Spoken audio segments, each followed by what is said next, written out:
जय हिंद दोस्तों, स्वागत है आप लोग का जीके के नए वीडियो में। आज की इस वीडियो में आपका पहला क्वेश्चन होगा, वज्र भाषा क्या है। वज्र भाषा क्या है, तो आपके यहाँ पर ऑप्शन होंगे पश्चिमी हिंदी, बिहारी हिंदी, पहाड़ी हिंदी, पूर्वी हिंदी। और आपका जो सही जवाब होगा यहाँ पर ऑप्शन है पश्चिमी हिंदी। वज्र भाषा एक पश्चिमी हिंदी है। चलिए अपना अगला क्वेश्चन देखेंगे। आपका अगला क्वेश्चन होगा यहाँ पर, मगही किस भाषा की बोली है। जो मगही भाषा है वो किस भाषा की बोली है, तो यहाँ पर आपके जितने भी ऑप्शन है इसमें से सही जवाब होगा ऑप्शन सी, बिहारी भाषा है। यानी कि बिहारी का एक भाषा है मगही। चलिए अपना अगला क्वेश्चन देखेंगे। अगला क्वेश्चन है यहाँ पर आपका, हिंदी खड़ी बोली किस अपभ्रंश से विकसित हुई है। यानी कि हिंदी खड़ी बोली है वो किस अपभ्रंश से विकसित हुई है, तो आपके इन ऑप्शन में से सही जवाब होगा ऑप्शन बी, सौरसेनी से विकसित हुई है। दोस्तों अगर आपको वीडियो पसंद आ रहा हो तो वीडियो को लाइक करके चैनल को भी सब्सक्राइब कर लीजिएगा। आपका अगला क्वेश्चन होगा यहाँ पर, भाषा के आधार पर भारतीय राज्यों की पुनः संरचना की गई थी। कब की गई थी, आपके ऑप्शन में से सही जवाब होगा ऑप्शन सी, 1956 ईस्वी में की गई थी। आपको इन जैसे क्वेश्चनों को ज़्यादातर अपने ध्यान में रखना है। ऐसे क्वेश्चन बहुत ज़्यादा इंपॉर्टेंट होते हैं। भाषा के आधार पर भारतीय राज्यों की पुनः संरचना की गई थी, कब की गई थी, तो 1956 होगी। आप इसको अपने ध्यान में रखना है। आपका अगला क्वेश्चन होगा यहाँ पर, किस तिथि को हिंदी को राजभाषा बनाने का निर्णय लिया गया था। यानी कि किस तिथि को हिंदी को राजभाषा बनाया गया था। यहाँ पर आपके ऑप्शन में से सही जवाब होगा ऑप्शन बी, 14 सितंबर 1949 ईस्वी में। यानी कि 14 सितंबर 1949 में बनाया गया था। चलिए अपना अगला क्वेश्चन देखेंगे। यहाँ पर आपका अगला क्वेश्चन है, हिंदी की आदि जननी है। यानी कि हिंदी की आदि जननी कौन क्या है। यहाँ पर आपके जितने भी ऑप्शन है इनमें से सही जवाब होगा ऑप्शन डी, संस्कृत। इसका सही जवाब होगा ऑप्शन डी, संस्कृत। चलिए यहाँ पर आगे बढ़ेंगे अगले क्वेश्चन की तरफ। दोस्तों वीडियो को लाइक जरूर कर देना। यहाँ पर आपका अगला क्वेश्चन है, हिंदी दिवस किस दिन मनाया जाता है। हिंदी दिवस किस दिन मनाया जाता है। आपके इन ऑप्शन में से आपका सही जवाब होगा ऑप्शन ए, 14 सितंबर को मनाया जाता है। 14 सितंबर को हिंदी दिवस मनाया जाता है। चलिए अगला क्वेश्चन देखेंगे। यहाँ पर आपका अगला क्वेश्चन होगा, हिंदी की विशिष्ट बोली ब्रजभाषा किस रूप में सबसे अधिक प्रसिद्ध है। यानी कि हिंदी की विशिष्ट बोली ब्रजभाषा किस रूप से सबसे अधिक प्रसिद्ध है। यहाँ पर आपके ऑप्शन होंगे तकनीकी भाषा, राष्ट्रभाषा, काव्य भाषा, राजभाषा। और आपका यहाँ पर सही जवाब होगा ऑप्शन सी, काव्य भाषा। काव्य भाषा से प्रसिद्ध है। चलिए अगला क्वेश्चन होगा यहाँ पर आपका, भारतवर्ष में हिंदी को आप किस वर्ग में रखेंगे। यानी कि भारतवर्ष में हिंदी को आप किस वर्ग में रखेंगे।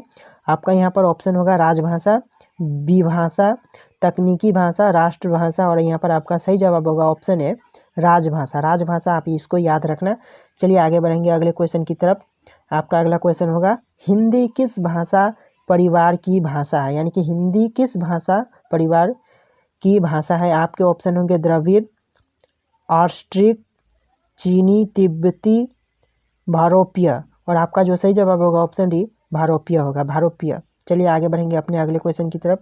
आपका अगला क्वेश्चन होगा यहाँ पर, भारत में सबसे अधिक बोले जाने वाली भाषा कौन सी है। यानी कि भारत में बोली जाने वाली भाषाओं में से सबसे अधिक बोली जाने वाली भाषा कौन सी है। इन ऑप्शन में से आपका सही जवाब होगा ऑप्शन डी, हिंदी। हिंदी भारत में सबसे अधिक बोली जाती है और समझी भी जाती है। चलिए आगे बढ़ेंगे। अपना अगला क्वेश्चन होगा यहाँ पर, हिंदी भाषा का जन्म हुआ कब हुआ। हिंदी भाषा का जन्म कब हुआ।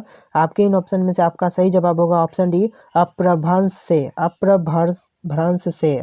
से। चलिए आगे बढ़ेंगे अपने अगले क्वेश्चन की तरफ। आपका अगला क्वेश्चन होगा यहाँ पर, निम्न में से कौन सी बोली अथवा भाषा हिंदी के अंतर्गत नहीं आती है। हिंदी भाषा के अंतर्गत इनमें से कौन सी भाषा नहीं आती है। यहाँ पर आपके ऑप्शन होंगे बांगरू, अवधी, तेलुगु, कनौजी। और आपका जो सही जवाब होगा ऑप्शन सी, तेलुगु। तेलुगु ऐसा भाषा है जो कि हिंदी के अंतर्गत नहीं आती है।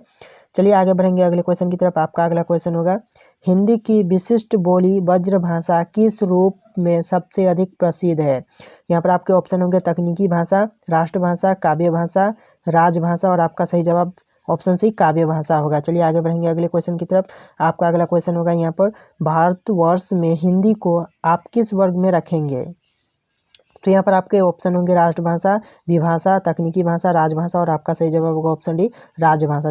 चलिए यहाँ पर आगे बढ़ेंगे अपने अगले क्वेश्चन की तरफ। और यहाँ पर आपका अगला क्वेश्चन होगा, ढूढ़ाली बोली कहाँ बोली जाती है। इन ऑप्शन में से आपका सही जवाब होगा ऑप्शन डी, पूर्वी राजस्थान की बोली है। चलिए आगे बढ़ेंगे अपने अगले क्वेश्चन की तरफ।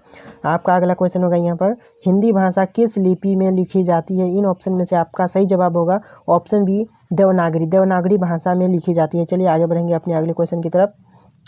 आपका अगला क्वेश्चन होगा यहाँ पर, हिंदी भाषा की बोलियों के वर्गीकरण के आधार पर छत्तीसगढ़ी बोली है, यानी कि कौन सी बोली इनमें से छत्तीसगढ़ी बोली है? तो आपके इन ऑप्शन में से आपका सही जवाब होगा ऑप्शन डी, पूर्वी हिंदी। पूर्वी हिंदी के रूप में बोली जाती है।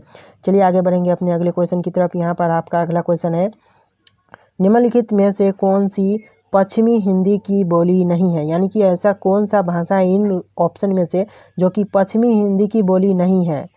तो यहाँ पर आपके ऑप्शन होंगे ब्रजभाषा, कन्नौजी, बघेली, बुंदेली और आपका सही जवाब होगा ऑप्शन सी, बघेली। बघेली जो कि भाषा पश्चिमी हिंदी की बोली में नहीं आती है। चलिए आगे बढ़ेंगे अगले क्वेश्चन की तरफ। आपका अगला क्वेश्चन होगा यहाँ पर, दक्षिणी भारत हिंदी